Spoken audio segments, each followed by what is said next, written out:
झारखंड में नगर निकाय चुनाव के तारीख में और विलंब हो सकता है। जहां 14 नगर निकाय का चुनाव होने वाला है, लेकिन अब ये चुनाव अक्टूबर महीने के बाद ही कराए जाने की संभावना बनती दिख रही है।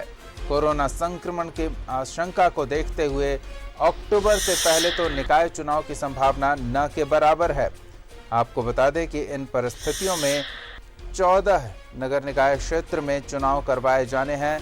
गोमिया, बड़केसरिया, धनबाद, देवघर, चास, चक्रधरपुर, झुमरी, तिलैया, यहाँ निगम के चुनाव लंबित हैं। विश्रामपुर, कोडरमा और मझियाव नगर निकाय का चुनाव लंबित है। अक्टूबर के बाद इन 14 नगर निकायों में चुनाव कराए जाने की संभावना है। उससे पहले तो फिलहाल सरकार नहीं कराने वाली है। और दूसरी ओर हमारे सहयोगी अजय लाल और अधिक जानकारी के साथ जुड़ रहे हैं। हम सीधे उनका रुख करेंगे और उनसे जानेंगे कि नगर निकाय चुनाव को लेकर जहां तैयारियों को पहले ही अंदर खाने से गति दी जाती रही है, लेकिन अब संभावना दिख रही है कि चुनाव की तारीख और लंबी खिंच सकती है। बिल्कुल दीपक, देखिए सब कुछ निर्भर करता है कि क्या कुछ कोरोना के जो थर्ड वेव की आशंका जताई जा रही है उस पर निर्भर करता है कि किस स्टेज का ये थर्ड वेव होगा, कितना विकराल होगा, कितनी क्षति पहुंचाएगा। ये सब कुछ इसके देखने के बाद ही इस पर विचार किया जा सकता है कि क्या कुछ हो सकता है। अक्टूबर के बाद देखिए सरकार के पास एक रोड मैप है कि हो सकता है कि अक्टूबर के बाद 14 नगर निकायों में चुनाव कराने की बात कही जा रही है। हालांकि ये सब कुछ अभी अर्ली स्टेज पर है।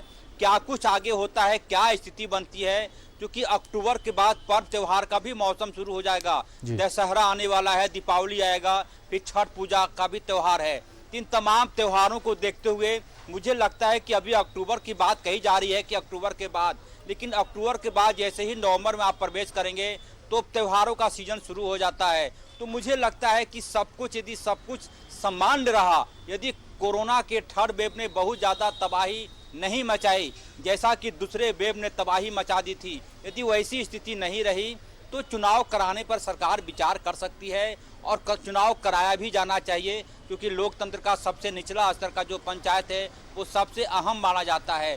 तो अक्टूबर के बाद क्या स्थिति बनती है, कहाँ किस स्थिति में हम रहते हैं, कहाँ तक चीज़ें संभली हुई रहती है, ये सब कुछ कोरोना के थर्ड वेव के बाद ही कहा जा सकता है। ये जरूर मानकर चलिए कि सरकार अपने स्तर से कई चीज़ों का होमवर्क लगातार करती रहती है ताकि एन बॉक्स पर कोई बड़ी समस्या ना आए। जैसे कि आप कई बार देखेंगे कि जो वोटर लिस्ट में सुधार की बात होती है वो प्रक्रिया भी लगातार जारी रहती है। साथ ही इस बार जो कहा जा रहा था कि दलीय आधार पर चुनाव होंगे या फिर गैर दलीय आधार पर चुनाव होंगे, इस पर भी सरकार को मंथन करना है तमाम राजनीतिक दलों के बीच बैठकर। तो सब कुछ कोरोना के थर्ड वेव के आशंका को देखने के बाद ही इन मुद्दों पर विचार होगा कि क्या अक्टूबर के बाद का जो महीना आएगा नवंबर, उस पे चुनाव कराया जाना उचित होगा या फिर पर्व त्योहार को भी संपन्न करा लेने के बाद ही चुनाव हो सकते हैं। ये तमाम चीज़ों पर सरकार मंथन करेगी। अभी ये चीज़ें अर्ली स्टेज में है दीपक। बिल्कुल, ये चीजें तो चुनाव की तारीख को लेकर अर्ली स्टेज में कह सकते हैं अजय, लेकिन दलीय आधार पर चुनाव होने या न होने को लेकर भी पक्ष और विपक्ष आमने सामने हैं, अलग अलग उनके तर्क हैं। तो ऐसे में क्या उम्मीद की जाए कि सरकार सत्ताधारी दल की ओर से जिस तरह से पहले इशारा किया गया है कि चुनाव दलीय आधार पर नहीं होगा, तो संभावना इसी स्तर पर मानी जाए? बिल्कुल दीपक, देखिए अभी जो इक्वेशन चल रहा है, अभी जो समीकरण चल रहा है सरकार का, झारखंड मुक्ति मोर्चा, कांग्रेस, आरजेडी की सरकार अभी संयुक्त रूप से महागठबंधन के तौर पे सरकार में शामिल है। जाहिर सी बात है इस सरकार को दिसंबर में 2 साल पूरे हो जाएंगे। तो अभी स्थिति ऐसी नहीं बनी है कि कोई भी दल ऐसा रिस्क ले ले जिसका नुकसान आने वाले चुनाव में पड़ सकता है। हाँ, ये दूसरी बात है कि भारतीय जनता पार्टी ये लगातार कहती रही है कि दलीय आधार पर चुनाव हो, लेकिन महागठबंधन के जो तमाम दल हैं, एक आरजेडी को छोड़कर तमाम दलों का कहना है कि कम से कम जिस प्रकार की स्थिति अभी बनी हुई है वैसे ही चुनाव हो। दलीय आधार पर चुनाव होने का साफ मतलब ये माना जाता है दीपक कि तमाम दलों की अपनी शक्ति और कमजोरी एक साथ निकलकर सामने आ जाएगी और उसी हिसाब से फिर समीकरण भी बनने लगते हैं।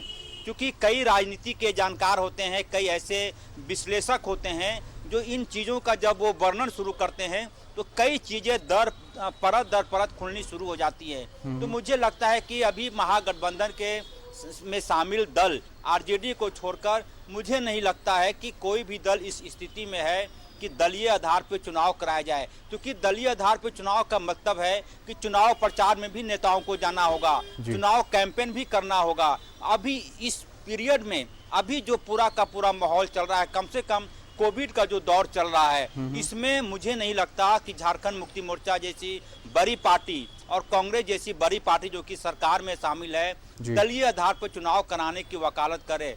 भारतीय जनता पार्टी की मांग बेशक रही है कि दलीय आधार पर चुनाव हो, लेकिन ऐसा मुझे नहीं लगता कि दलीय आधार पर चुनाव होंगे किसी भी स्थिति में। हालांकि कहा जाता है कि राजनीति में कब क्या हो जाए, कौन सा निर्णय सरकार के पक्ष में अच्छा हो सकता है, कौन सा निर्णय सरकार को समय समय की बात है कब क्या किया जा सकता है। लेकिन भले ही दलीय आधार पर चुनाव हो या ना हो, गुटबाजी और खेमेबाजी और मोर्चेबंदी तो इसी आधार पर होती है।